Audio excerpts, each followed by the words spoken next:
Welcome to the Poor Man's Gourmet Kitchen, where we share gourmet recipes at a low-budget wonder. Now check this out. This is one of those beautiful lobster tails a friend of mine brought back from his Florida diving trip.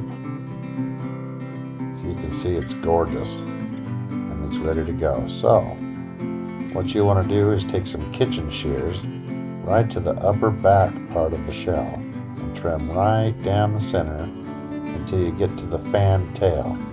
Okay, but you don't want to go past that part. You can see the line right there? Not past there.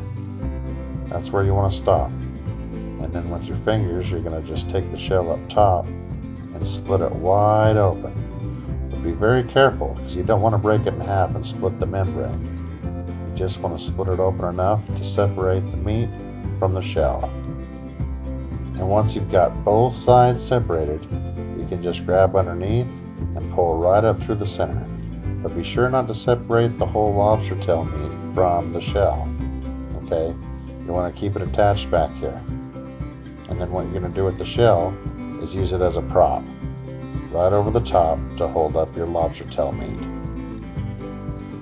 Then the next step is some olive oil. You just want to pour enough over the top that you can fully coat with your hands thoroughly. You're going to go front and back, bottom, sides, everything. Make sure that you completely moisturize it with this olive oil everywhere so it's not to dry out when you're doing the baking or the grilling. Whichever you prefer.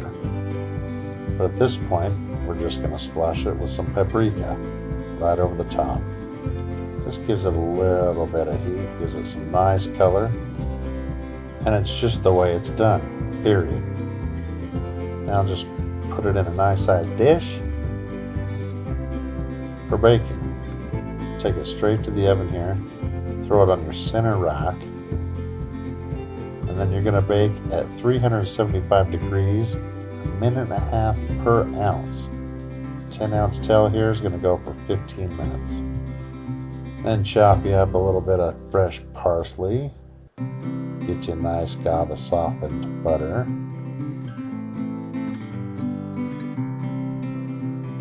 I'll add that parsley to it, along with some fresh minced garlic. And just give that a good mix here.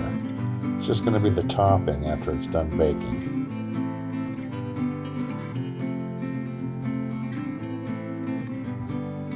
Now before you pull it out, set it to broil.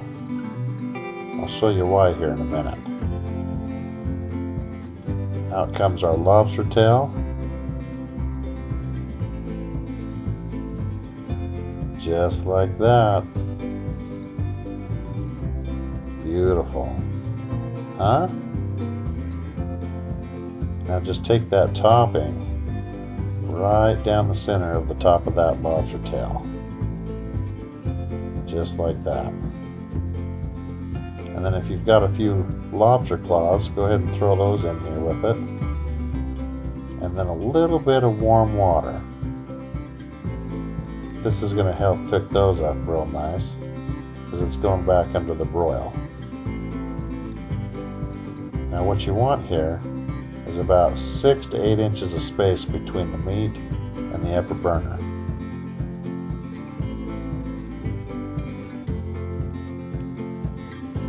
And voila! And there you have it. Lobster tail with claws right here in the Poor Man's Gourmet Kitchen.